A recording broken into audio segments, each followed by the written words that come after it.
విశ్వాసం అంటే దేవుడిని నమ్మడం అనే విషయం మనందరికీ తెలిసిందే. అయితే సమాజంలోని వారందరూ కూడా దేవుడిని నమ్ముతున్నారు కదా, దేవుడు ఉన్నాడని నమ్ముతున్నారు కదా, మరి వారందరూ కూడా విశ్వాసులేనా? యాకోబు రాసిన పత్రిక 2వ అధ్యాయం 19వ వచనంలో ఉంటుంది, దేవుడు ఒక్కడే నువ్వు నమ్ముతున్నావు, దేవుడు ఉన్నాడని నమ్ముతున్నావు, అది చాలా మంచిది. కానీ దయ్యములు కూడా దేవుడు ఉన్నాడని నమ్ముతున్నాయి, దేవునికి వణుకుతున్నాయి.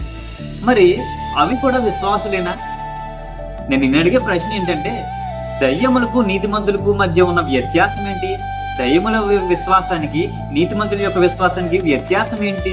అర్థమయ్యేలా చెప్పాలంటే, నీతిమంతులకు ఉన్న విశ్వాసం ఎర్ర సముద్రం వచ్చినా, ఎరుకో గోడలు వచ్చినా, నాన్న వారే ఎన్ని శోధనలు శ్రమలు పెట్టినా, నాన్న వారిని బట్టి ఎన్ని శ్రమలు వచ్చినా, సింహాల బోనులో వేసినా, అగ్నిగుండంలో వేసినా, ఇంకా ఎలాంటి శ్రమలే వచ్చినా కూడా వాటిని ఎదిరించగలరు, జయించగలరు.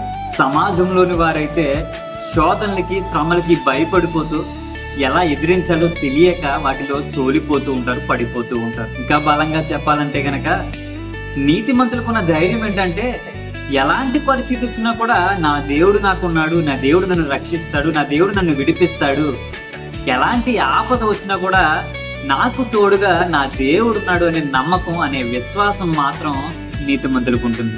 విశ్వాసం అంటే కేవలం దేవుడు ఉన్నాడని నమ్మడం కాదు, కానీ దేవుని నమ్మడం, దేవుని సమర్థతను నమ్మడం, దేవుని సామర్థ్యాన్ని నమ్మడం, దేవుడు చేయగలడు అని నమ్మడం విశ్వాసం.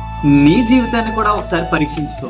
ఎలాంటి శ్రమలు రానంత వరకు, ఎర్ర సముద్రం రానంత వరకు, ఎరుకో గోడలు రానంత వరకు దేవుని నమ్మవు.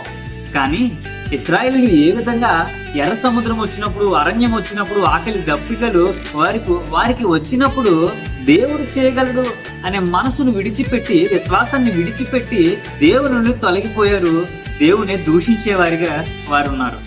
ప్రియ సహోదరి సహోదరులారా, మిమ్మల్ని కూడా అదే ప్రశ్న అడుగుతున్నాను.